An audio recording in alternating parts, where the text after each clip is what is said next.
Good morning everyone. स्वागत है आपका फिर से हाई स्कूल स्टडी सेंटर के इस यूट्यूब चैनल। यहाँ मैं आप लोगों को पॉलिटिकल साइंस समझाता हूँ। उसी संदर्भ में आज का वीडियो वन शॉट होने वाला है संविधान को लेकर। ये 10th और 12th दोनों के लिए इम्पोर्टेंट है, क्योंकि एग्जाम में कॉन्स्टिट्यूशन से कुछ क्वेश्चन तो आते ही हैं। आज हम कॉन्स्टिट्यूशन अरे तो आज हम कॉन्स्टिट्यूशन से कुछ क्वेश्चंस को देखेंगे, है ना, ताकि एक वीडियो में आप इतने काबिल हो जाए कि भारतीय संविधान से पूछेगा सारे क्वेश्चन आप टैकल कर पाए। तो मैं टाइम वेस्ट तो नहीं करूंगा, थोड़ा आज स्पीड ज्यादा रहेगा क्योंकि पढ़ाना बहुत ज्यादा है। नहीं तो पूरा संविधान पढ़ने में तो कम से कम 100 घंटे चाहिए। अगर संविधान को पढ़ना है अच्छे से तो 100 घंटे मैं कह रहा हूँ, और उसमें भी सारे आर्टिकल्स नहीं पढ़ा पाऊंगा। 100 घंटे में सारे आर्टिकल्स पढ़ रहा हूँ फिर तो 250-300 तो पता चलेगा कि शहीद ही हो जाएंगे हम लोग इतना पढ़ते पढ़ते, है ना। तो केवल एग्जाम के पॉइंट ऑफ व्यू से जितना इंपॉर्टेंट होगा हम वो पढ़ेंगे और सिर्फ वही देखेंगे।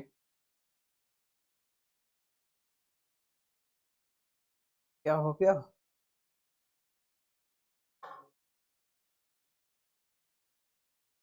बॉस होता है तो कोई बात नहीं, ऑफ हो गया है पीसी थोड़ा।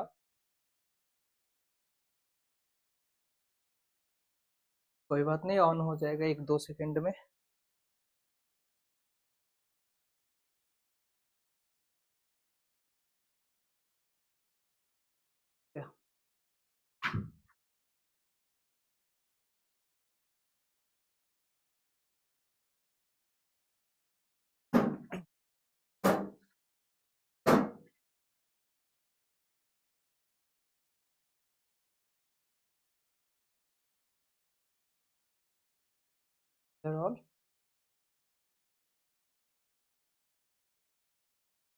Sorry for the inconvenience.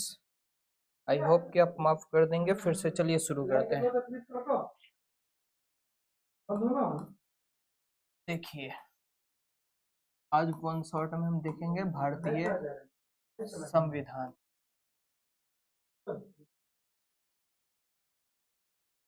भारतीय संविधान जब हम बात करते हैं तो सबसे पहले ये बताइए कि आखिर संविधान क्या है। संविधान क्या है? सिंपल परिभाषा दे सकते हैं कि संविधान एक दस्तावेज है जिससे किसी देश की शासन व्यवस्था को चलाई जाती है। एक लेकिन एक क्वेश्चन मैं आपको देता हूं, आप बताइएगा कि संविधान की आवश्यकता क्यों है। आखिर क्यों किसी देश को चलाने के लिए संविधान चाहिए? क्या बिना संविधान के देश नहीं चल सकता? उत्तर कोरिया देखिए, देश तो चल रहा है, उसमें तो संविधान है कि नहीं पता भी नहीं किसी को। खैर, संविधान क्या है? संविधान एक ऐसा दस्तावेज है जिससे किसी देश की शासन व्यवस्था को चलाई जाती है, या फिर शासन व्यवस्था और देश में स्थिरता को बनाए रखने के लिए संविधान की आवश्यकता होती है। जब हम भारतीय संविधान की बात करते हैं तो भारतीय संविधान में 22 भाग हैं। कितने भाग हैं? 22। अनुसूची की बात जब करते हैं तो 12 अनुसूचियां हैं और अनुच्छेद 395 है। भारतीय संविधान में 22 भाग, 12 अनुसूचियां और 395 अनुच्छेद है। ये सारे क्वेश्चन इंपॉर्टेंट है। केवल आज एग्जाम के दृष्टिकोण से संविधान में जितने बातें पूछी जाती है संविधान से, केवल वही हम डिस्कशन कर रहे हैं। तो आप साथ साथ लिखते भी चलेंगे। संविधान में 22 भाग, 12 अनुसूची और 395 अनुच्छेद है। पहले हम अनुसूची को डिस्कस कर लेते हैं क्योंकि अनुसूची से क्वेश्चंस पूछे जाते हैं। अगर 12 अनुसूची है तो इसमें से आपके लिए जो इम्पोर्टेंट है ना, 12 अनुसूची में आपके लिए जो इम्पोर्टेंट है वो 3-4 ही है, लेकिन मैं 3-4 नहीं 12 का 12 डिस्कशन करूंगा ताकि आपसे सवाल छूटे ना। तो पहली जो अनुसूची है वो हमें संघ और राज्य क्षेत्रों का, संघ, राज्य क्षेत्रों का, केंद्र शासित प्रदेशों का विवरण देती है। ठीक, संविधान की पहली अनुसूची संघ और उसके राज्य क्षेत्रों का विवरण देती है। दूसरी कौन सी है? दूसरी क्या कहती है? दूसरे जितने भी सरकारी कर्मचारी वगैरह हैं उनके वेतन आदि से संबंधित है। इससे वेतन भत्ते। तीसरी अनुसूची संबंधित है शपथ से, सरकारी कार्य सेवकों के शपथ से। मैं बस पूरा पूरा लाइन नहीं लिखवा के क्या कर रहा हूँ, अभी बस एक एक शब्द बता रहा हूँ, आप यही की टर्म याद रखेंगे, आपके क्वेश्चंस बनते जाएंगे, है ना। कि संविधान की पहली अनुसूची संघ और राज्य क्षेत्र से संबंधित, दूसरी अनुसूची वेतन से, तीसरी शपथ से। फिर बात आती है चौथी अनुसूची, तो चौथी अनुसूची कहता है कि राज्यसभा में सीटों का आवंटन। राज्यसभा में, ठीक है सर, आदित्य भी जा रहे हैं, ठीक है। राज्यसभा में सीटों का आवंटन। देखिए अभी तक 4 अनुसूची हमने देखा। भारतीय संविधान में टोटल 12 अनुसूची है। जिस समय भारतीय संविधान बन के लागू हुआ, लागू कब हुआ था संविधान? 26 जनवरी 1950 को। उस समय भारतीय संविधान में 8 अनुसूचियां थी। कितनी अनुसूची? 8। अभी वर्तमान में कितनी अनुसूची है? 12। 4 बढ़ चुके हैं। पहली अनुसूची संबंधित है संघ एवं राज्य क्षेत्रों से, दूसरी वेतन से, तीसरी शपथ से, चौथा राज्यसभा में सीटों के आवंटन से। यहाँ एक चीज बता दें कि बिहार का राज्यसभा में कितनी सीटें हैं, ये बताइए। बिहार का राज्यसभा में कितनी सीटें हैं और लोकसभा में कितनी सीटें हैं, दोनों यही डिस्कशन कर लेते हैं, लोकसभा में और राज्यसभा में, बिहार का स्पेशली, क्योंकि लोग बिहार बोर्ड को भी टारगेट कर रहे हैं, तो बिहार बोर्ड में इससे ज्यादा तो कुछ पूछ ही नहीं सकता है ना। तो बिहार बोर्ड में, सॉरी, बिहार में लोकसभा के 40 सीटें हैं और राज्यसभा के 16। बिहार में लोकसभा के 40 सीटें हैं, 40, जबकि राज्यसभा के 16 सीटें हैं। आप इसको याद करेंगे और साथ साथ लिखते चलेंगे। आज बिल्कुल मजाक नहीं, आज केवल कंसेप्ट का तो बात ही नहीं, आज तो केवल फैक्ट है, ताकि ऑब्जेक्टिव क्वेश्चन पे आपका पकड़ आ जाए। और इस बार थर्सडे को मैं वीडियो लेके आऊंगा जिसमें वन शॉट केवल पॉलिटी का ऑब्जेक्टिव का होगा, ताकि लगभग 200, 150 या 200 क्वेश्चन के आसपास होंगे पूरे, आपको प्रैक्टिस कराए जाएंगे। उसके बाद पॉलिटी से उससे बाहर क्वेश्चन नहीं पूछा जाएगा, इतना आप यकीन रखिएगा। और यकीन अगर आप न भी रखे तो वीडियो देख के जाइएगा, फायदा आपको होगा, यकीन करे या ना करे, क्योंकि एग्जाम होने के बाद मैं क्वेश्चन पेपर ला के दिखा दूंगा आपको कि कहाँ मैंने इसको बताया था। ठीक, तो भारतीय संविधान की पहली अनुसूची संघ राज्य क्षेत्र से, चौथी में हम लोग देख रहे थे राज्यसभा में सीटों का आवंटन से। फिर हमने बताया कि बिहार का राज्यसभा में कितनी सीटें आवंटित है? 16 सीटें। ठीक है, नेक्स्ट देखिए पांचवी अनुसूची। पांचवी अनुसूची अनुसूचित जाति और जनजाति क्षेत्रों से संबंधित, अनुसूचित जाति और जनजाति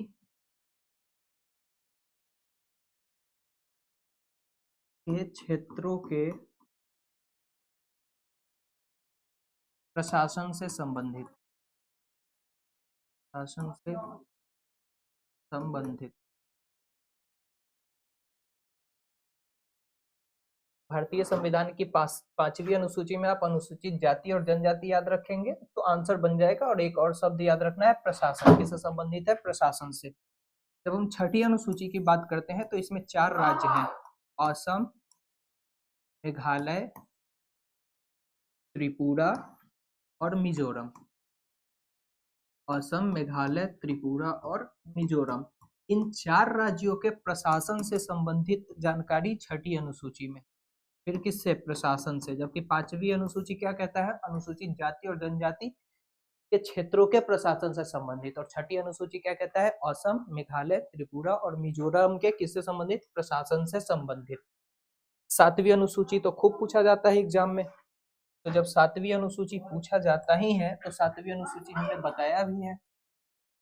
सातवीं अनुसूची अगर आपको याद आ रहा हो तो बताया गया है कि सातवीं अनुसूची केंद्र और राज्यों के बीच, किसके बीच? केंद्र और राज्यों के बीच शक्तियों के बंटवारा से संबंधित है। केंद्र और राज्य के बीच किसका बंटवारा? शक्तियों का बंटवारा, कार्यों का बंटवारा, है ना। जब हम लोग संघवाद पढ़ रहे थे तो संघवाद का मतलब ही है शक्तियों का बंटवारा, कम से कम 2 स्तरों पे होने चाहिए, केंद्र और राज्य, है ना। तो इसके बंटवारे से संबंधित कि कौन कौन से विषय पे कौन कानून बना सकता है, इसकी जानकारी सातवीं अनुसूची में दी गई है। सातवीं अनुसूची केंद्र और राज्यों के बीच शक्तियों के बंटवारा से संबंधित है। सातवीं अनुसूची जब आप देखेंगे तो इसमें 3 तरह की सूचियों का वर्णन है। कितनी तरह की सूची? 3 तरह की। आपको याद होगा, संघ सूची, राज्य सूची और समवर्ती सूची। भारतीय संविधान की 7वीं अनुसूची संघ और राज्यों के बीच शक्तियों का बंटवारा से संबंधित है, जिसमें वो 3 तरह की सूची का प्रावधान करते हैं: संघ सूची, राज्य सूची और समवर्ती सूची। संघ सूची पर कानून बनाने का अधिकार केवल और केवल केंद्र सरकार को है। एग्जाम्पल अगर संघ सूची का जानना है तो संघ सूची का एग्जाम्पल हो जाएगा रक्षा, बैंकिंग, मुद्रा, विदेश मामले, ये सारे किसके एग्जाम्पल हैं? संघ सूची के। ऑब्जेक्टिव क्वेश्चन ये भी पूछा जाता है कि निम्न में से कौन संघ सूची के उदाहरण हैं? तो यही ऑप्शन आपको दिखेंगे, ये खोज के और फिर टिक करना है। रक्षा, बैंकिंग, मुद्रा, विदेश मामले, ये सब किसके? या फिर संचार इसमें जोड़ लीजिए, संचार। इससे ज्यादा पूछेगा नहीं, है ना। तो ये सारे संघ सूची के विषय है और इन पे कानून बनाने का अधिकार केवल और केवल केंद्र सरकार को है, जबकि राज्य सूची के विषय पर कानून बनाने का अधिकार राज्य सरकार को है। राज्य सूची का विषय अगर याद करना हो आपको तो पुलिस, उसके बाद आप सिंचाई कर लीजिए, है ना। पुलिस, सिंचाई, ये सब राज्य सूची के विषय है। राज्य सूची के विषय पर कानून बनाने का अधिकार राज्य सरकार को होता है, जबकि समवर्ती सूची के विषय पर कानून बनाने का अधिकार केंद्र और राज्य दोनों का होता है। एग्जाम्पल अगर देखना हो इसका, इधर बता देते हैं कि समवर्ती सूची पर कानून बनाने का अधिकार केंद्र और राज्य दोनों को है ना। एग्जाम्पल में आप ले लीजिए शिक्षा। अगर शिक्षा से संबंधित कोई कानून बनाना है तो उस पर केंद्र सरकार भी बना सकती है, राज्य सरकार भी बना सकती है। लेकिन अगर एक ही मुद्दे पे केंद्र और राज्य दोनों सरकारें कानून बना देती है तो केंद्र सरकार वाला कानून लागू होता है। मतलब केंद्र सरकार राज्य द्वारा बनाई गई नीतियों पे भारी पड़ जाती है ना, उसको पीछे करके केंद्र सरकार की नीतियां लागू हो जाती है। क्योंकि भारत में हम क्या कहते हैं, भारत एकात्मकता की ओर झुकाव के साथ संघात्मक व्यवस्था है। काफी मैंने डीप लाइन बोला है, इसका अर्थ का भी समझ लेंगे।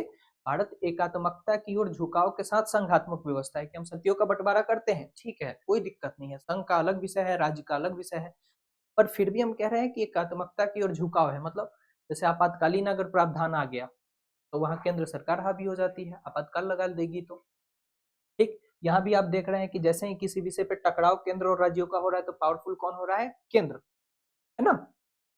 तो केंद्र समवर्ती सूची पे दोनों कानून बनाएंगे और दोनों एक ही विषय पे अगर दोनों के बीच टकराव होगा तो केंद्र सरकार वाला कानून लागू होगा।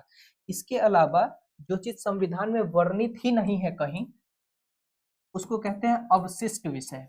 कौन से विषय? अवशिष्ट।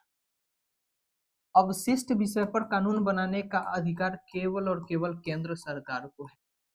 जैसे देखिए, अवशिष्ट विषय संविधान निर्माता क्यों डाले, जब आप इनके पॉइंट ऑफ व्यू को समझेंगे फिर आप देख पाएंगे कि हमारे संविधान निर्माता कितने विजनरी थे, कितने दूरदर्शी वो सोच रखते थे कि अभी उनके सामने जो जो चुनौती विद्यमान थी, जो जो सब्जेक्ट वो देख रहे थे हालिया उदाहरण से, उस समय के तत्कालीन उदाहरण से, तो उनको तो वो संघ सूची, राज्य सूची, समवर्ती सूची में शामिल कर दिए, समाहित कर दिए। पर वो ये भी जानते थे कि हो सकता है कि भविष्य में कुछ और विषय आए जो कि अभी संविधान में लिखना पॉसिबल नहीं है क्योंकि उनके बारे में जानकारी नहीं है। जैसे वर्तमान में साइबर सुरक्षा, अभी साइबर सिक्योरिटी बहुत बड़ा थ्रेट भी है ना, खतरा है। को लेकर सरकार बहुत सारे रूल्स एंड रेगुलेशन भी ला रही है। आपने 1930 सुना है, जिस पे आप कंप्लेंट दर्ज कर सकते हैं साइबर सुरक्षा से संबंधित। तो अवशिष्ट विषय वैसे विषय हैं जो संविधान में निहित नहीं है, इस पे कानून बनाने का अधिकार केवल और केवल किसके पास होगा? संघ सरकार या केंद्र सरकार के पास। एक बात लौट के आते हैं फिर से, तो हम थे 7वीं अनुसूची में।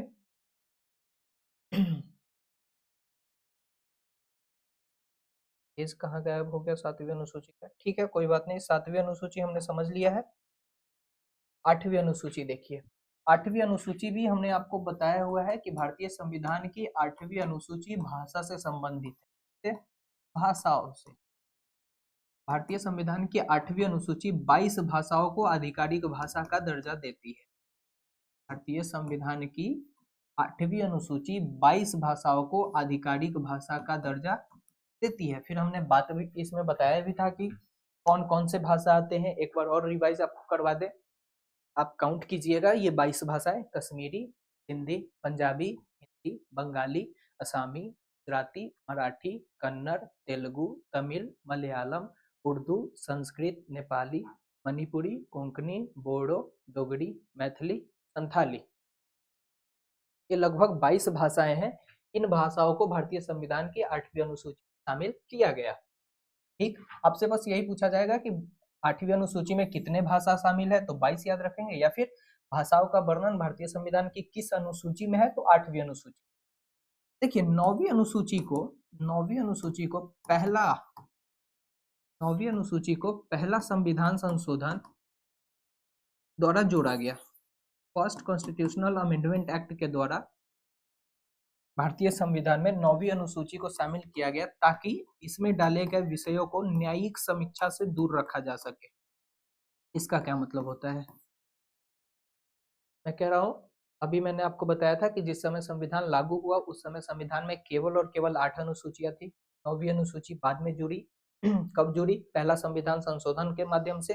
क्यों जोड़ी गई? ताकि इनमें डाले गए विषयों को न्यायिक समीक्षा से दूर रखा जा सके। न्यायिक समीक्षा क्या होता है? इस पे सुप्रीम कोर्ट या हाई कोर्ट कम से कम उसमें डाले गए विषयों की समीक्षा ना कर सके कि वो सही है कि गलत है, या फिर समाज के दृष्टिकोण से अच्छा है बुरा है। क्योंकि आपको पता है कि सुप्रीम कोर्ट और हाई कोर्ट के पास ये शक्ति होती है कि वो न्यायिक समीक्षा करके संसद द्वारा बनाए गए कानून को रद्द भी कर सकती है। फिर आगे हम मौलिक अधिकार भी अभी देखेंगे, उसमें आर्टिकल 13 यही ऐसे ही संबंधित विषयों से संबंधित है, उसको देख लेंगे। तो 9वीं अनुसूची आप केवल याद रखेंगे, पहला संविधान संशोधन से जोड़ा गया ताकि इनमें डाले गए विषयों को न्यायिक समीक्षा से दूर रखा जा सके। ठीक, आपके एग्जाम के लिए सबसे इंपॉर्टेंट जो क्वेश्चन है ना, वो है 10वीं अनुसूची। भारतीय संविधान की 10वीं अनुसूची संबंधित है दल बदल से। इससे दल बदल से, जैसे आप एक दल से चुने गए, चुनाव जीत गए, और बाद में आपको लालच दिया गया या फिर मंत्री बनने के लिए कुछ कहा गया, किसी भी कारण से आप अपना दल बदल के दूसरे दल में शामिल हो गए, तो इससे संबंधित प्रावधानों को भारतीय संविधान की 10वीं अनुसूची में शामिल किया गया। तो 10वीं अनुसूची का संबंध किससे है? दल बदल से। कब शामिल किया गया? तो 52वां संविधान संशोधन के माध्यम से। कौन सा संविधान संशोधन? 52वां संविधान संशोधन अधिनियम के माध्यम से 10वीं अनुसूची को संविधान में शामिल किया गया, जो कि किससे संबंधित है? दल बदल से। दल बदल किस पे लागू होता है? और विधायकों पर, सांसदों और विधायकों पर। आप एक बार देख लीजिएगा कि 52वां संविधान संशोधन कब हुआ? 1985, जहां तक मैं याद कर पा रहा हूँ शायद। अगर ये गलत हो तो आप इसको सही कर लेंगे, नहीं तो ये ठीक होगा तो ठीक है, कोई दिक्कत। तो 10वीं अनुसूची भारतीय संविधान में दल बदल से संबंधित है, जो कि 52वां संविधान संशोधन के माध्यम से जोड़ा गया। ये किस पे लागू होता है? सांसदों और विधायकों पर। यहाँ याद रखेंगे, ये राष्ट्रपति और उपराष्ट्रपति जैसे पदों पर लागू नहीं होता है। राष्ट्रपति और उपराष्ट्रपति पे लागू नहीं होता है, क्योंकि राष्ट्रपति और उपराष्ट्रपति किसी दल के सदस्य नहीं होते हैं। राष्ट्रपति को संसद के अंग माने जाते हैं, है ना। और राष्ट्रपति को हटाने की प्रक्रिया कहलाती है महाभियोग। राष्ट्रपति को हटाने की प्रक्रिया क्या कहलाती है? महाभियोग, जिसका वर्णन भारतीय संविधान के आर्टिकल 61 में है। भारतीय संविधान का अनुच्छेद 61 महाभियोग की प्रक्रिया का वर्णन करता है, जिसके माध्यम से राष्ट्रपति को हटाया जाता है। कैसे हटाया जाएगा वो अलग देखेंगे कि महाभियोग कैसे लाया जाता है प्रस्ताव। इतना समझ में आया? तो आपसे बस इतना पूछा जाएगा कि 10वीं अनुसूची किससे संबंधित है, तो दल बदल से। या फिर दल बदल किस पे लागू होता है? तो सांसदों और विधायकों पर, राष्ट्रपति उपराष्ट्रपति पर नहीं लागू होता है। इसको ध्यान रखेंगे। ऑप्शन में ये भी दे सकता है कि राष्ट्रपति उपराष्ट्रपति देते और लास्ट में इनमें से सभी, आप सभी मार दे। गलती मत कीजिएगा, सांसदों और विधायकों पर केवल लागू होता है। ठीक, 10वीं अनुसूची।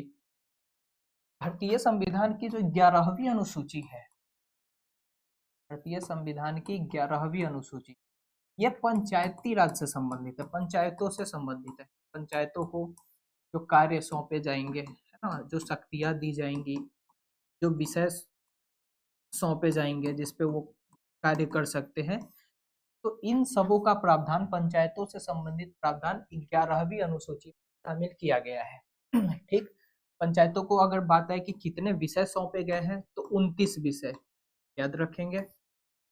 यहीं पे 12वीं अनुसूची तुरंत डिस्कस कर लेते हैं। 12वीं अनुसूची नगर पालिका या नगर निगम उससे संबंधित है। फिर नगर पालिका के कार्य, उनकी शक्तियां से इनको कितने विषय सौंपे गए हैं 12वीं अनुसूची के माध्यम से, तो इनको 18 विषय सौंपे गए हैं। ठीक, आपके लिए बस इतना इंपॉर्टेंट है कि 11वीं अनुसूची किससे संबंधित, पंचायतों से कितने विषय सौंपे गए 19, 12वीं अनुसूची नगर पालिका से कितने विषय सौंपे गए 18। ठीक, तो अभी हमने आपको बता दिया भारतीय संविधान की 12 अनुसूचियां ना। भारतीय संविधान में 12 अनुसूची होती है, 12 अनुसूची हमने डिस्कस कर लिया है। उसके अलावा अब आ जाते हैं अनुच्छेद पे, है ना। तो हम आर्टिकल्स की बात करते हैं ना, तो आर्टिकल्स तो 395 है संविधान में, अभी हमने बताया।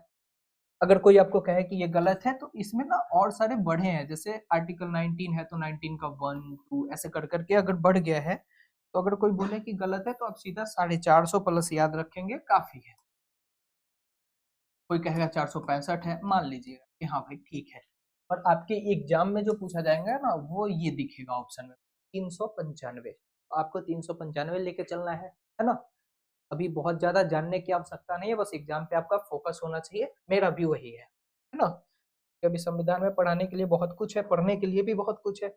मैं केवल संविधान ही पढ़ता हूँ या राजनीति शास्त्र पढ़ता हूँ, फिर भी मैं इसका विद्यार्थी ही हूँ, अभी भी सीख रहा हूँ। बहुत सारे ऐसे प्रश्न है जो मुझे नहीं आता, जिसके बारे में जानकारी नहीं है, हर दिन पढ़ता रहता हूँ, कुछ नया मिलते रहता है, तो उसको चाहूंगा तो शामिल कर सकता हूँ क्लास में, बट इररेलेवेंट है वो अभी आपके लिए, है ना। जो लोग ऐसे हैं जो केवल मतलब इसलिए देख रहे हैं ताकि उनको ज्ञान हो सके, कुछ समझ सके कि हाँ राजनीति कैसे काम करती है, राजनीतिक शास्त्र में क्या क्या पढ़ना होता है, तो उनके लिए तो ठीक है कि अच्छा उनको डेप्थ चाहिए। और आपको अभी एग्जाम पे फोकस होना चाहिए, नंबर भी इतना आ जाए तो शानदार होगा, 465 आ जाए, 450 से ज्यादा आ जाए, है ना। तो जब हम अनुच्छेद की बात करते हैं तो आपके एग्जाम में जो क्वेश्चन आता है ना, दो ही जगह से ज्यादातर आता है। एक आता है आपका फंडामेंटल राइट्स से, और दूसरा आपका आता है डीपीएसपी यानी कि मौलिक अधिकार से। हाँ, कहाँ से क्वेश्चंस आपके एग्जाम में आते हैं, मौलिक अधिकार। और मैं यहाँ 10th और 12th दोनों का बात कर रहा हूँ, जो आर्ट्स से है 12th में, उनके लिए भी यही इंपॉर्टेंट है, मौलिक अधिकार और राज्य के नीति निर्देशक तत्व। राज्य के नीति निर्देशक तत्व। आज मैं बिल्कुल ये नहीं समझाऊंगा कि राज्य के नीति निर्देशक तत्व का मतलब क्या होता है, ऐसा क्यों कहा गया है कि नीति का निर्देशक तत्व ये है ना, वाद योग्य है, प्रवर्तनीय है कि ये प्रवर्तनीय है कि नहीं है, थोड़ा बहुत देख लेंगे, आगे बढ़ेंगे, लेकिन ज्यादा मतलब में नहीं जाएंगे, क्योंकि आज हमको ऑब्जेक्टिव क्वेश्चन पे पकड़ बनाना है। और ये मौलिक अधिकार भी हम आपको बता रहे हैं, पूरा नहीं पढ़ेंगे, केवल एग्जाम के पॉइंट ऑफ व्यू से जो सबसे ज्यादा इंपॉर्टेंट है उन्हीं को देखेंगे। तो मौलिक अधिकार जब शुरू करना ही है तो शुरू कर ही देते हैं। तो देखिए, भारतीय संविधान का भाग 3, भारतीय संविधान का भाग 3 मौलिक अधिकार से संबंधित है। इस भाग 3 को संविधान का मैग्ना कार्टा भी कहा जाता है। क्या कहा जाता है? Magna carta. तो मौलिक अधिकार का प्रावधान भारतीय संविधान के भाग 3 के अंतर्गत किया गया है, इसे मैग्ना कार्टा भी कहा जाता है। भाग 3 में अनुच्छेद याद रखना होगा, तो अनुच्छेद 12 से 35, भारतीय संविधान का भाग 3 अनुच्छेद 12 से 35 मौलिक अधिकारों से संबंधित है, इसे मैग्ना कार्टा भी कहा जाता है। अनुच्छेद जब 12 की बात करते हैं तो अनुच्छेद 12 राज्य की परिभाषा बताता है। आर्टिकल 12 क्या कहता है? राज्य की परिभाषा, जिसमें कौन कौन शामिल हो जाएंगे। राज्य की परिभाषा की जब हम बात करें, हो सकता है कि आज का क्लास आपको बोरिंग लगे, ये कोई फर्क नहीं पड़ता, क्योंकि पढ़ाई बहुत ज्यादा इंटरेस्टिंग अगर होता तो सारे बच्चे पढ़ते, पढ़ने से सब भागते क्यों है? बोरिंग है ना। पर ठीक है, बोरिंग रहे अच्छा रहे, है ना, ज्यादा अच्छा बनाने के चक्कर में कंसेप्ट के साथ या फिर क्वेश्चन के साथ आपके जिंदगी के साथ खिलवाड़ तो नहीं किया जा सकता कि हंसी मजाक किया जाए और कुछ छोड़ दिया जाए। तो आर्टिकल 12 राज्य की परिभाषा से संबंधित है। राज्य की परिभाषा में कौन आ जाएंगे? संसद आ जाएंगे। राज्य की परिभाषा में संसद आ जाएगा, राज्य की विधानमंडल आ जाएंगे, संसद, राज्य विधानमंडल, या फिर कोई भी ऐसी संस्थाएं जो सरकार से संबंधित हो, जैसे LIC, ONGC, ये सभी राज्य के अंतर्गत होते हैं। सेल, आपको बस इतना याद रखना है कि भारतीय संविधान का अनुच्छेद 12 राज्य की परिभाषा देता है। राज्य की परिभाषा में कौन कौन शामिल होंगे तो वो ये मैंने बता दिया। ठीक है। 13, अनुच्छेद 13 क्या कहता है? ये आपके लिए बहुत इंपॉर्टेंट 12-13 नहीं है, 14 से है, पर फिर भी थोड़ा सा बता देता है ताकि आपको ये ना लगे कि इसको खुद ही नहीं आता होगा, है ना। अनुच्छेद 13 कहता है अल्पीकरण। अल्पीकरण का क्या मतलब हुआ कि कोई भी ऐसा नियम कानून नहीं, संसद नहीं बना सकती, संसद कोई भी ऐसा नियम कानून नहीं बना सकती जो मौलिक अधिकारों का हनन करती। किसका हनन? मौलिक अधिकारों का। मतलब मौलिक अधिकारों का हनन करने वाला कोई भी कानून अवैध घोषित किया जाएगा।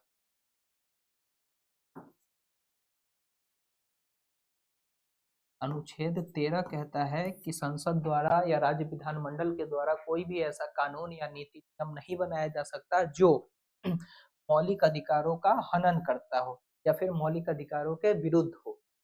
ठीक। अगर मौलिक अधिकार के विरुद्ध कोई कानून है और मान लेते हैं कि उस कानून में 10 भाग हैं, 10 भाग में 6 भाग ऐसे हैं जो मौलिक अधिकारों का उल्लंघन नहीं कर रहा, जबकि 4 भाग ऐसा है जो मौलिक अधिकारों के विरुद्ध है, उसका हनन कर रहा है।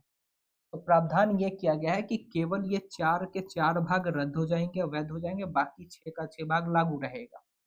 इसको कहते हैं आच्छादन का सिद्धांत। क्या कहते हैं? आच्छादन का सिद्धांत या फिर ग्रहण का सिद्धांत। ग्रहण आप जानते हैं, चंद्र ग्रहण, सूर्य ग्रहण, इसको ग्रहण का सिद्धांत भी कहते हैं।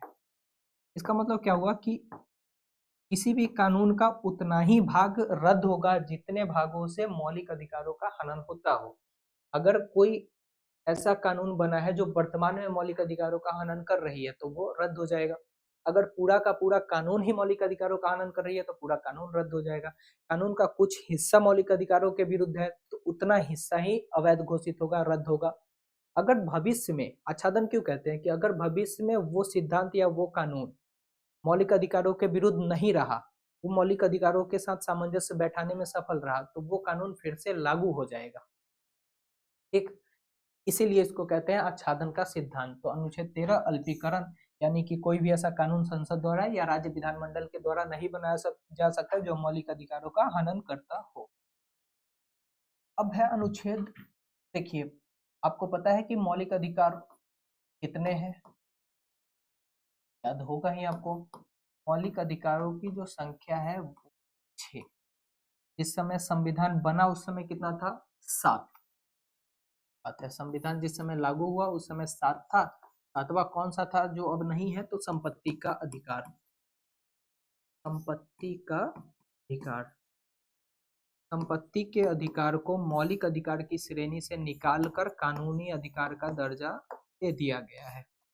तो संपत्ति का अधिकार अब कौन सा अधिकार है? कानूनी अधिकार। बात करें कि कहाँ है, तो भारतीय संविधान की अनुच्छेद 300 क में। ठीक है, भाग 12 में। भाग आपके लिए इंपॉर्टेंट नहीं है, ये भी इंपॉर्टेंट है नहीं, वैसे बता दिया गया है। बस ये इंपॉर्टेंट है कि संपत्ति का अधिकार मौलिक अधिकार नहीं है, अब क्या है? ये कानूनी अधिकार है। तो वर्तमान में मौलिक अधिकारों की संख्या 6 है। 6 मौलिक अधिकार कौन कौन से हैं? चलिए बताते जाइए आप। पहला, समानता का अधिकार। का अधिकार। दूसरा, स्वतंत्रता का अधिकार। तीसरा, शोषण के विरुद्ध अधिकार। आर्टिकल भी लिखते चलते हैं, 12-13 उधर हो गया। ये है अनुच्छेद 14 से 18 तक। भारतीय संविधान में 6 मौलिक अधिकार दिए गए हैं। पहला अधिकार है समानता का अधिकार, अनुच्छेद 14 से 18। दूसरा, स्वतंत्रता का अधिकार, अनुच्छेद 19 से 22। ठीक है। तीसरा है शोषण के विरुद्ध अधिकार। का कौन सा है? शोषण के विरुद्ध अधिकार।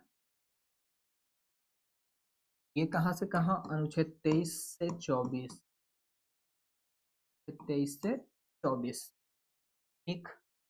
देखिए आज का वीडियो बहुत ही ज्यादा इंपॉर्टेंट है, क्योंकि जब थर्सडे को हम लोग पूरा क्वेश्चन करेंगे ना, तब आपको इसका महत्व समझ में आएगा। ठीक है।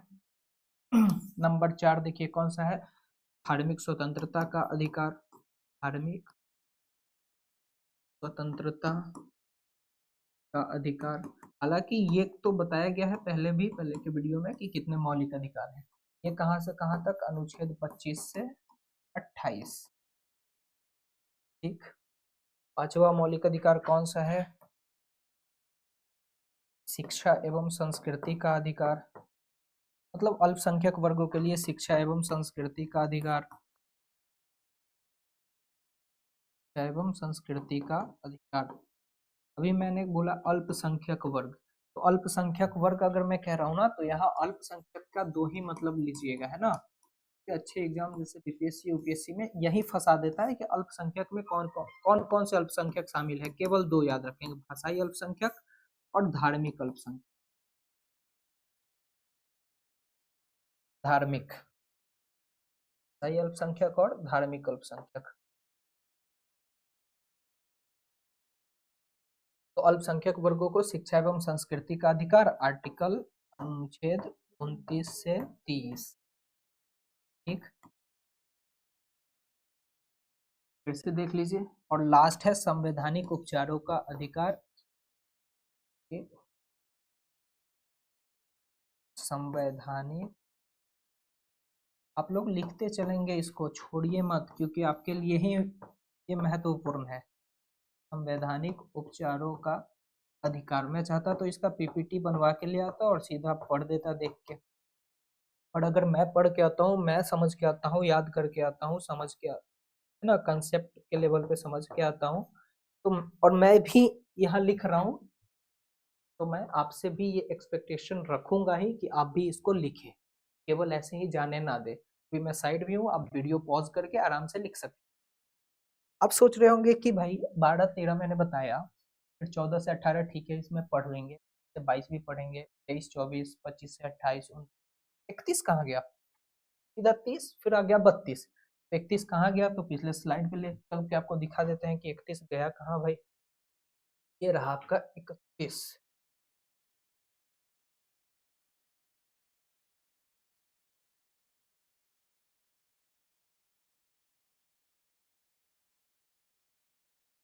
इस पे क्लिक नहीं हो रहा, पर कोई बात नहीं, आपको याद दिला देते हैं कि 31 क्या कह रहा था।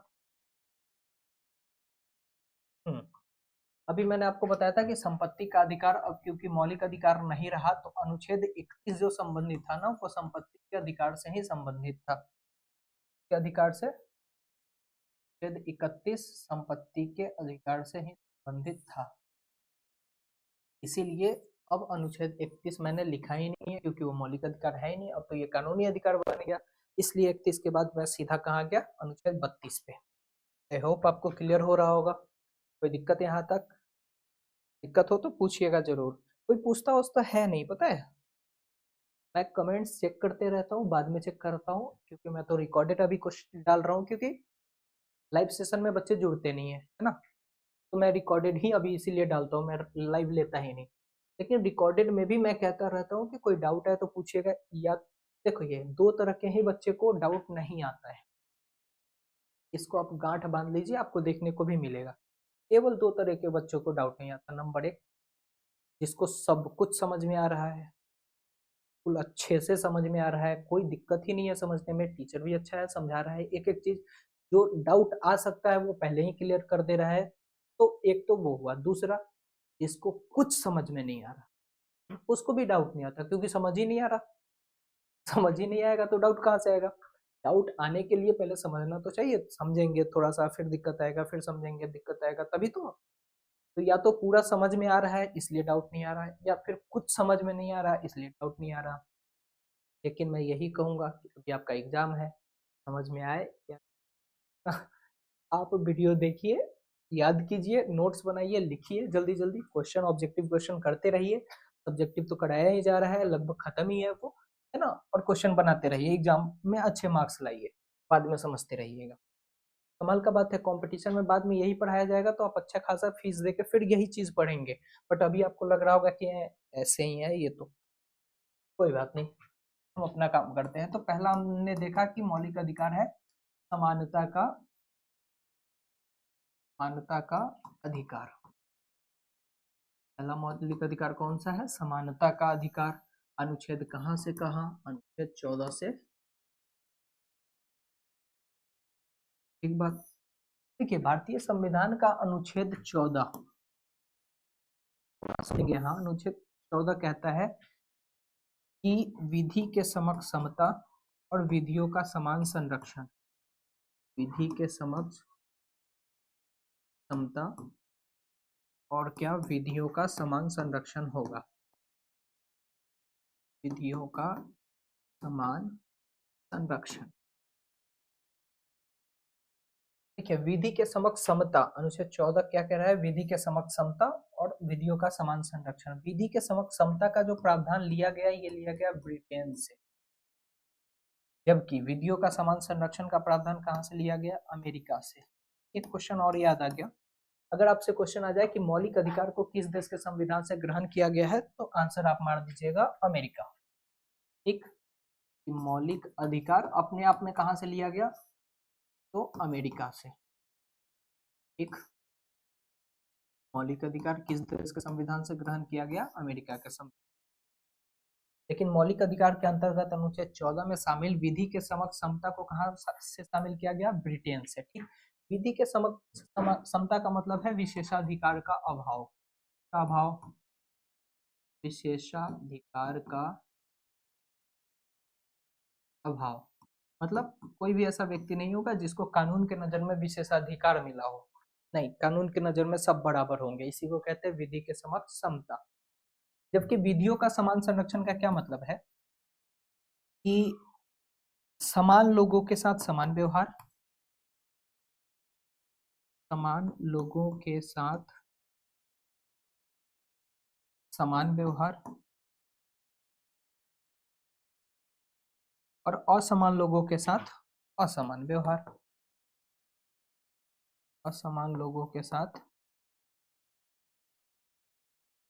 असमान व्यवहार, है ना?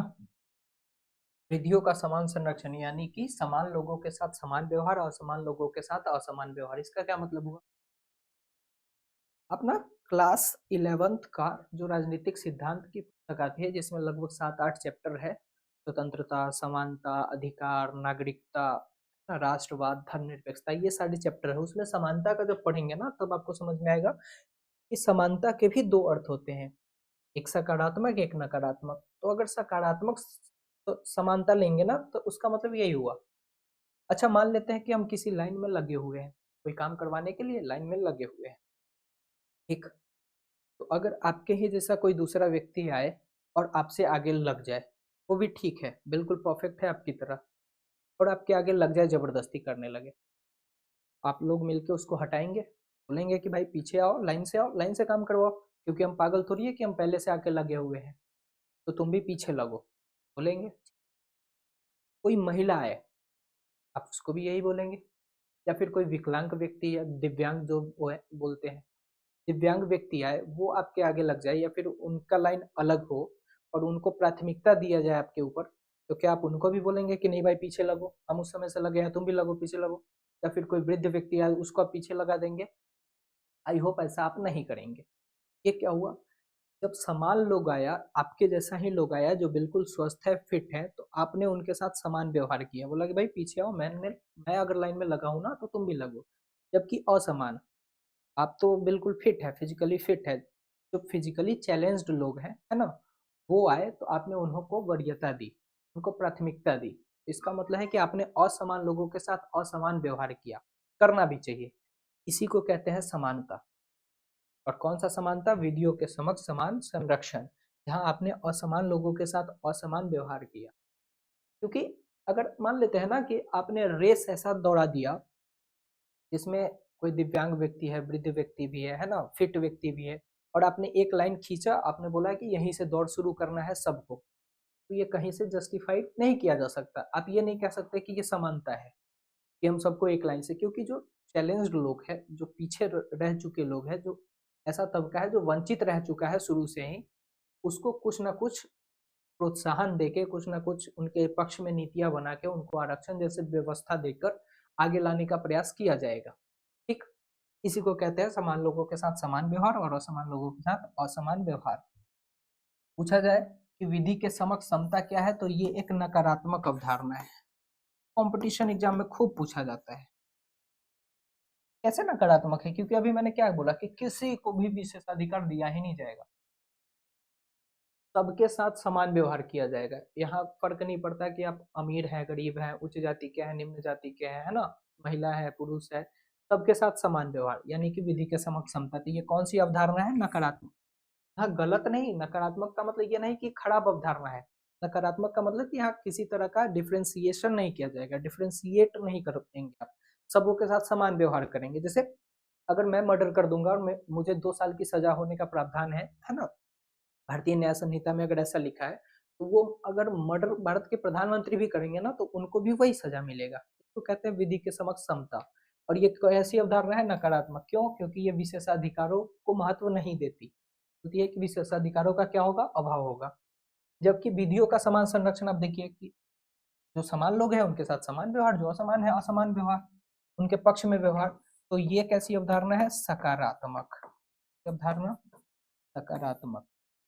इंपॉर्टेंट है, आप याद रखेंगे, कंपटीशन के एग्जाम में भी पूछा जाएगा या फिर 12th में हो सके तो पूछा जा सकता है। ठीक, आर्टिकल 14 समझ आ गया। आर्टिकल 15 क्या कहता है? अनुच्छेद 15 कहता है,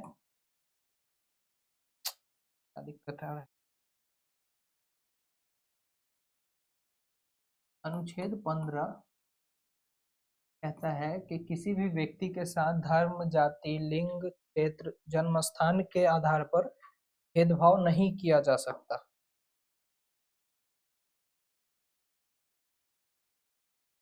व्यक्ति के साथ धर्म, जाति, लिंग, है ना, या जन्म स्थान के आधार पर भेदभाव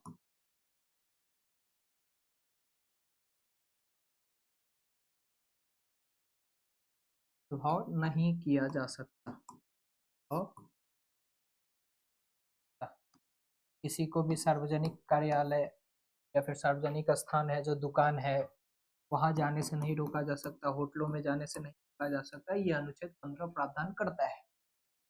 ठीक, आप इतना ही याद रखेंगे, अनुच्छेद 15 धर्म, जाति, लिंग, जन्म स्थान के आधार पर भेदभाव नहीं किया जा सकता।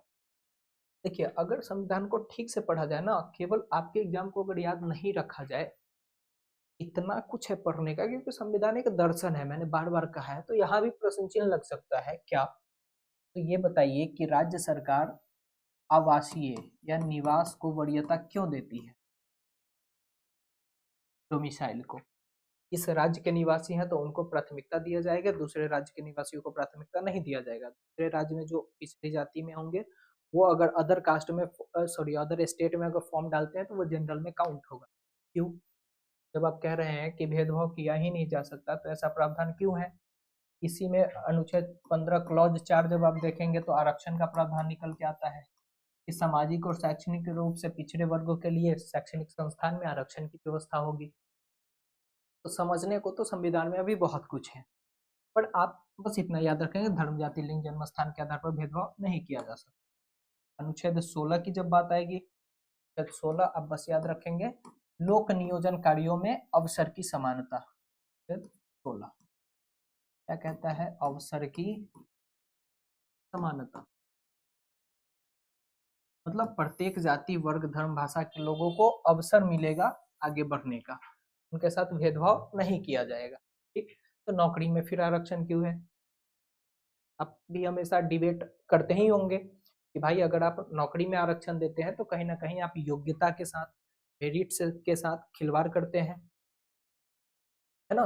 तो अवसर की समानता अनुच्छेद 16 से संबंधित है, आप इतना ही याद रखेंगे। ठीक, इससे ज्यादा याद रखने की जरूरत नहीं है। अनुच्छेद 17 आपके लिए इंपॉर्टेंट है, ये तो छपेगा एग्जाम में, आप लिख लीजिए कि छपेगा भाई।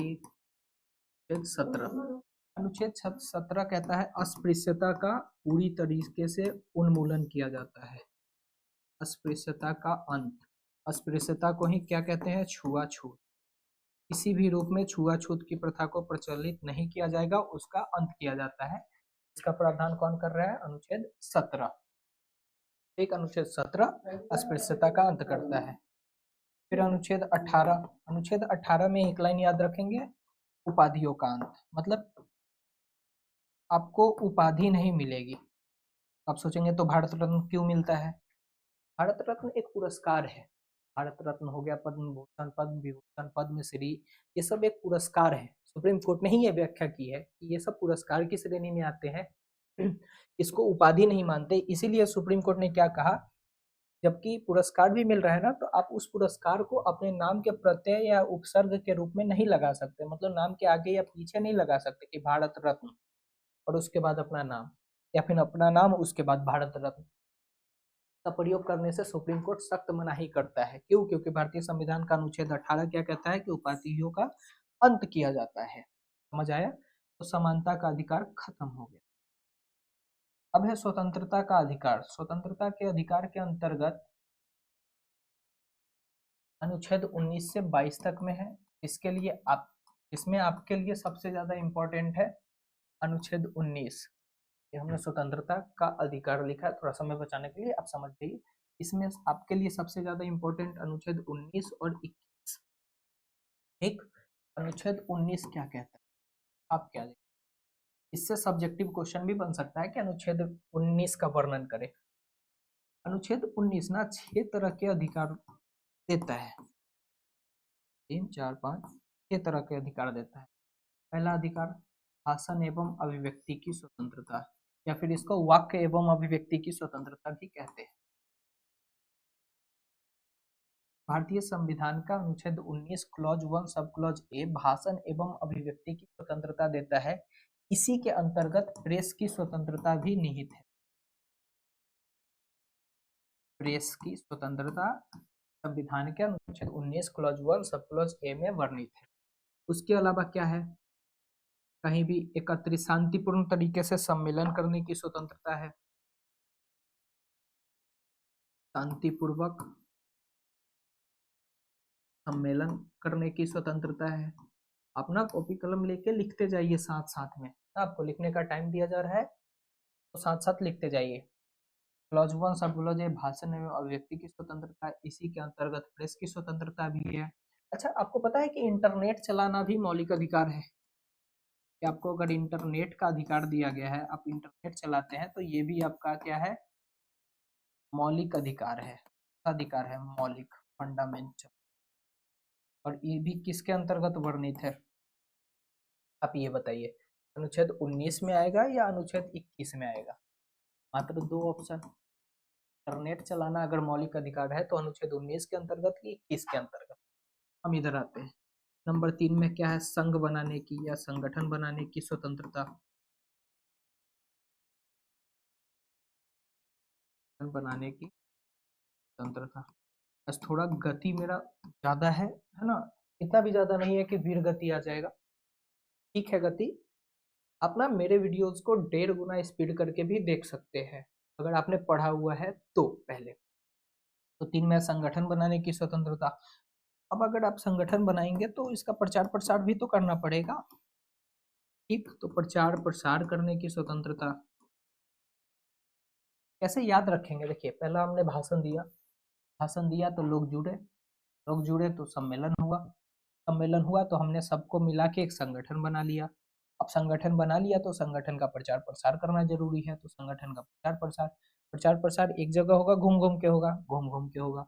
तो अगर हम प्रचार प्रसार करने के लिए घूमे तो कहीं कोई जगह हमको अच्छा लगा तो हमको वहां बस जाने की भी स्वतंत्रता है,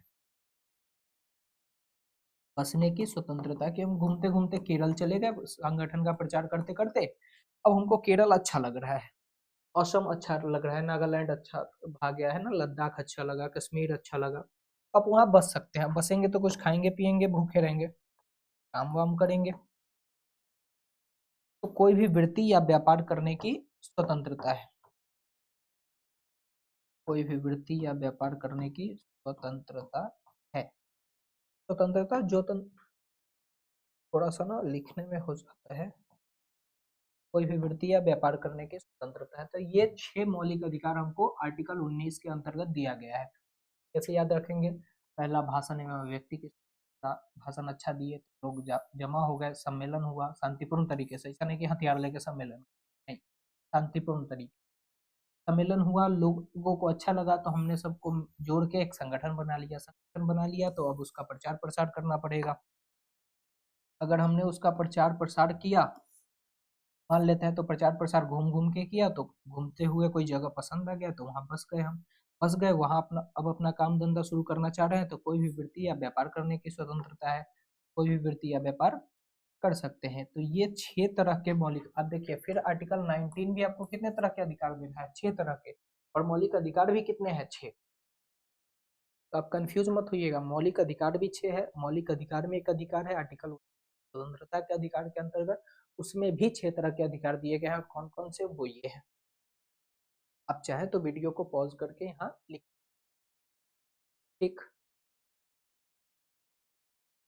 अब आप केवल आर्टिकल 21 देख ले, है ना, 20 अगर चाहेंगे तो 20 में भी बता सकते हैं, है ना। आर्टिकल 20, 20, 20 में भी 3 क्लॉज है, कितने क्लॉज, 3 क्लॉज है, 20 क्लॉज 1, 2 और 3, ऐसे क्लॉज 1, 2, 3।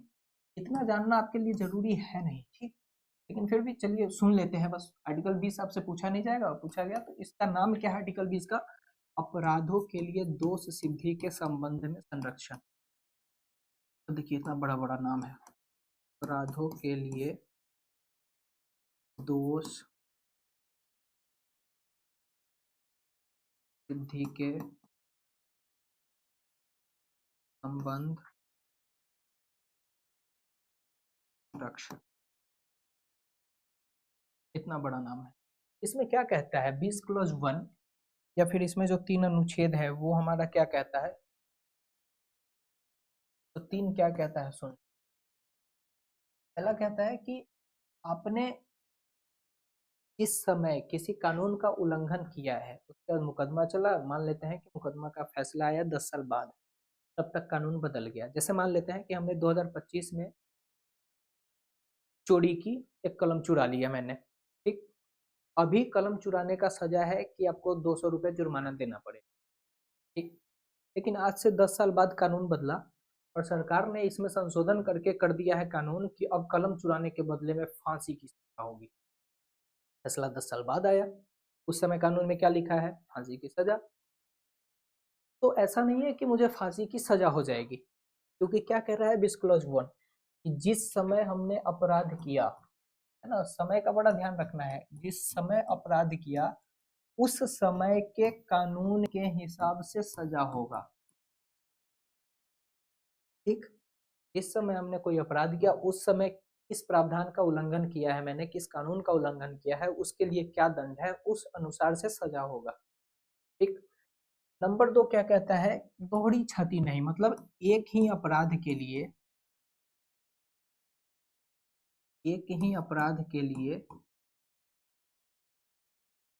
एक से अधिक बार सजा नहीं, एक से अधिक बार सजा नहीं,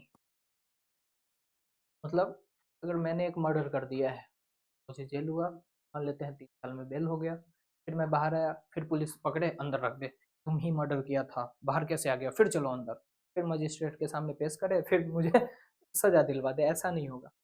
हाँ, ऐसा होगा कि अगर मैंने मर्डर करके मैं जेल गया, फिर मैं निकला और मैंने फिर से किसी का मर्डर कर दिया, तब फिर जेल होगा, क्योंकि अपराध दूसरा है, जबकि एक अपराध के लिए एक से अधिक बार सजा नहीं मिलेगा। ये कौन प्रावधान करता है, 20 क्लॉज 2, है ना, क्लॉज 1 ये कहता है, क्लॉज 2 ये कहता है। क्लॉज 3 क्या कहता है, 20 क्लॉज 3 कहता है कि किसी भी व्यक्ति को ना अपने विरुद्ध गवाही देने के लिए बाध्य नहीं किया जा सकता, अपने विरुद्ध गवाही के लिए, अपने विरुद्ध गवाही के लिए बाध्य नहीं किया जा सकता,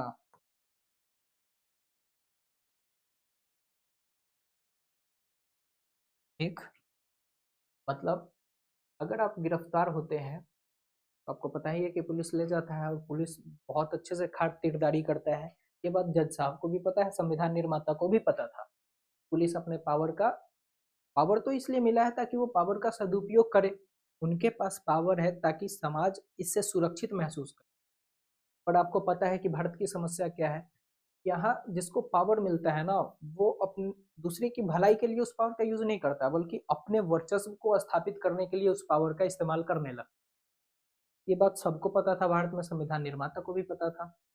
तो संविधान निर्माता क्या लिखे 20 क्लॉज 3 में, किसी भी व्यक्ति को अगर आप गिरफ्तार करते हैं ना, तो पुलिस का काम क्या है? सजा देना। सजा देना न्यायालय का काम है, कोर्ट का काम है। इसके लिए हमारे पास व्यवस्था है, एक सिस्टम व्यवस्था है। हाई कोर्ट है, सुप्रीम कोर्ट है ना। सुप्रीम कोर्ट से भी अगर मान लेते हैं कि आप किसी डिसीजन से संतुष्ट नहीं है, तो आप राष्ट्रपति को भी आवेदन लिख सकते हैं। तो भारत की बहुत ही अच्छी विशेषता रही है, ये सुंदरता रही है।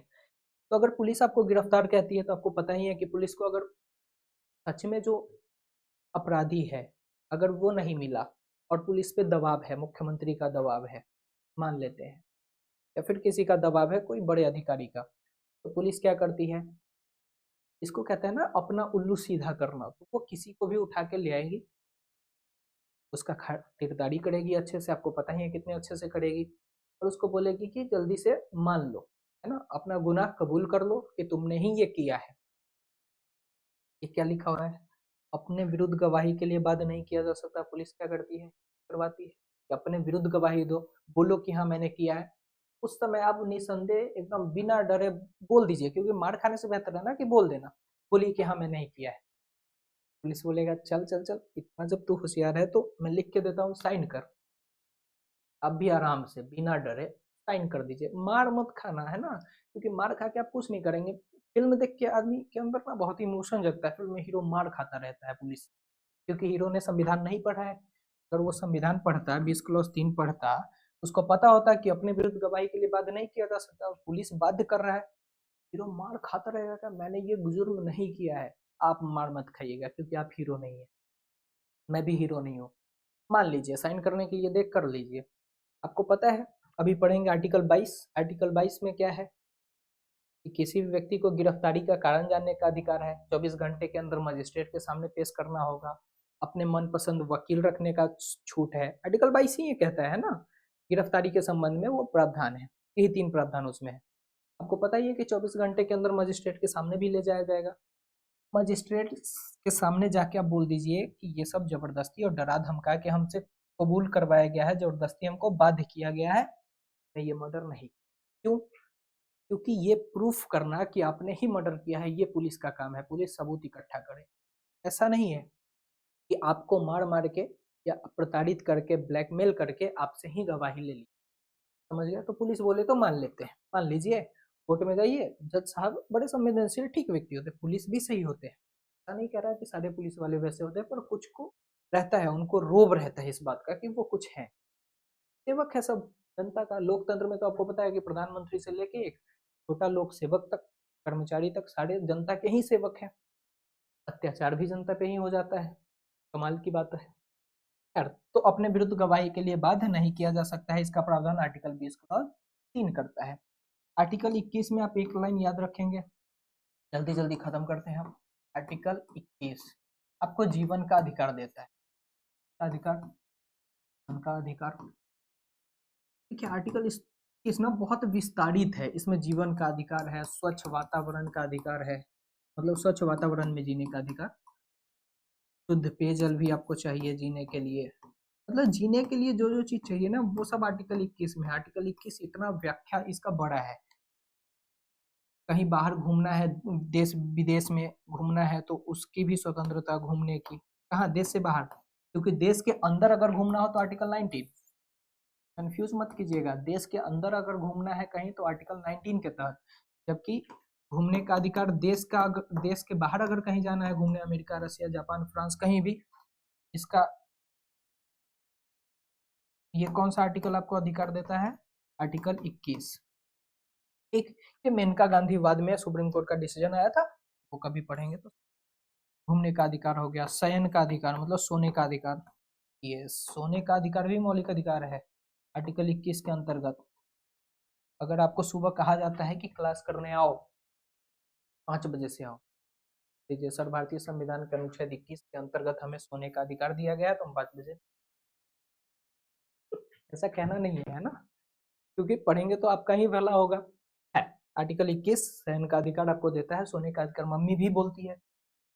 शायद आपको पता है चप्पल, बेलन जैसे हथियारों का प्रयोग किया जाता है हमारे विरुद्ध, सोने का अधिकार है हमको, सोने भी नहीं दिया जाता ठीक से। कोई बात नहीं, घर पे आप संविधान का व्याख्या मत करने लगिएगा। आज तो बस जान ही गए हैं कि अंतिम सत्य क्या है, सोने का अधिकार है। सुप्रीम कोर्ट में मिलेंगे आपसे, क्योंकि मौलिक अधिकार है। मौलिक अधिकार के हनन होने पे आप कहाँ जा सकते हैं? डायरेक्ट सुप्रीम कोर्ट में या फिर हाई कोर्ट में। डिस्ट्रिक्ट कोर्ट में तो जाना भी नहीं है, डायरेक्ट हाई कोर्ट जाइए या फिर सुप्रीम कोर्ट जाइए। नहीं कि घर वाले के विरुद्ध पहुंचिए सुप्रीम हाई कोर्ट, क्योंकि वो हमारे भलाई के लिए ही करते हैं ना। ये सारे अधिकार आपको आर्टिकल 21 के अंतर्गत है। यहाँ एक चीज और याद रखेंगे, आर्टिकल 21 क या फिर ए, इसमें शिक्षा का अधिकार दिया गया है। किसका अधिकार? शिक्षा का अधिकार। किसको? 6 से 14 वर्ष के बच्चों को। शिक्षा का अधिकार किसको? 6 से 14 वर्ष के बच्चों को। 6 से 14 वर्ष के बच्चों को शिक्षा प्राप्त करने का अधिकार हो, एक मौलिक अधिकार है। ठीक, यहाँ से एक क्वेश्चन और पूछा जा सकता है कि शिक्षा का अधिकार को लेके कानून भी बना था, जिसको कहते हैं शिक्षा का अधिकार अधिनियम। शिक्षा का अधिकार आरटी, राइट टू नियम। शिक्षा का अधिकार अधिनियम कब बना? 2009। शिक्षा का अधिकार अधिनियम 2009 के तहत 6 से 14 वर्ष के बच्चों को अनिवार्य शिक्षा देना राज्य की जिम्मेवारी होगी, अब कब अभिभावकों की जिम्मेवारी होगी। यहाँ एक क्वेश्चन आप गलत कर देंगे, लागू ये हुआ था 2010 में। आरटीई एक्ट जो है, राइट टू एजुकेशन एक्ट, बना था 2009 में, लागू कब हुआ था? 2010 में। तो आप ये याद रखें। फिर आर्टिकल 22 आपको बता ही दिए हैं, वो पूछेगा नहीं। 23-24 शोषण के विरुद्ध अधिकार, एक क्वेश्चन नहीं आता। तो अब आएगा आर्टिकल 32। कौन से आर्टिकल से? आर्टिकल 32, 32। तो पता है अनुच्छेद 32 क्या है? संवैधानिक उपचारों का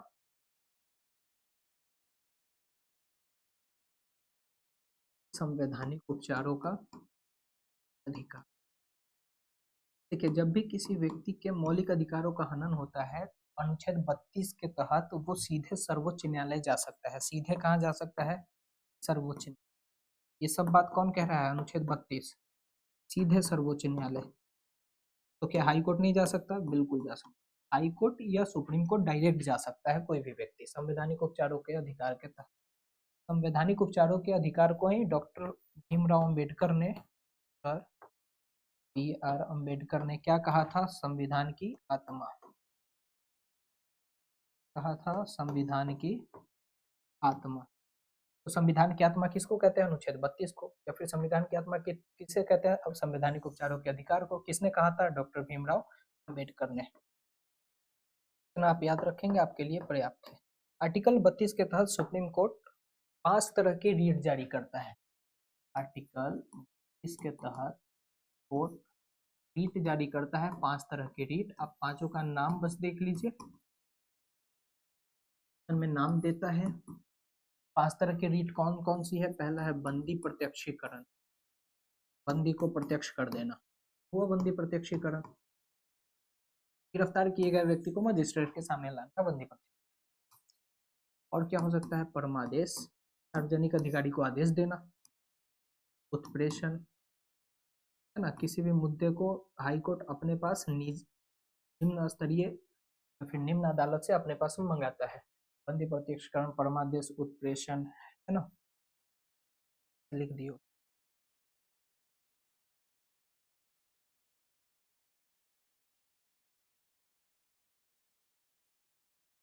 प्रतिषेध, क्या है? कार परीक्षा को वारंट। तो आर्टिकल 32 के तहत सुप्रीम कोर्ट या हाई कोर्ट कितने तरह की रीट जारी करती है? 5 तरह की। बंदी प्रत्यक्षीकरण, दूसरा परमादेश, उत्प्रेषण, चौथा छेद और पांचवा।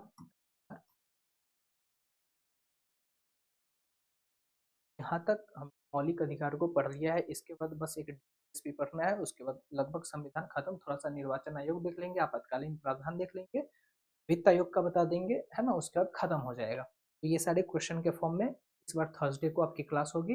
वो बिल्कुल मिस मत कीजिएगा। ये दोनों क्लास अगर आपने देख लिया तो आपका संविधान आपकी मुट्ठी में आया होगा, उससे कोई भी क्वेश्चन एग्जाम में छूटेगा नहीं। अभी जितना मैंने पढ़ाया यहाँ से क्वेश्चन जो पूछा गया हो एग्जाम में आप देख लीजिएगा, ना बन रहा हो फिर बताइएगा, बनेगा ही, क्योंकि इससे ज्यादा क्या ही पूछ लेगा, कुछ नहीं। मौलिक अधिकार कहाँ से लिया गया, कौन से भाग में है भाग, कहाँ से कहाँ, 12 से पहले कितने तरह के मौलिक अधिकार है, 6, पहले कितने थे, 7, किसको हटाया गया, संपत्ति के अधिकार को। कब हटाया गया, अगर ये पूछना हो कि संपत्ति के अधिकार को कब हटाया गया, तो 1978 में हटाया गया, 44वां संविधान संशोधन 1978 के माध्यम से हटा दिया गया। ठीक, इस तरह से आपका मौलिक अधिकार समाप्त होता है। जय हिंद।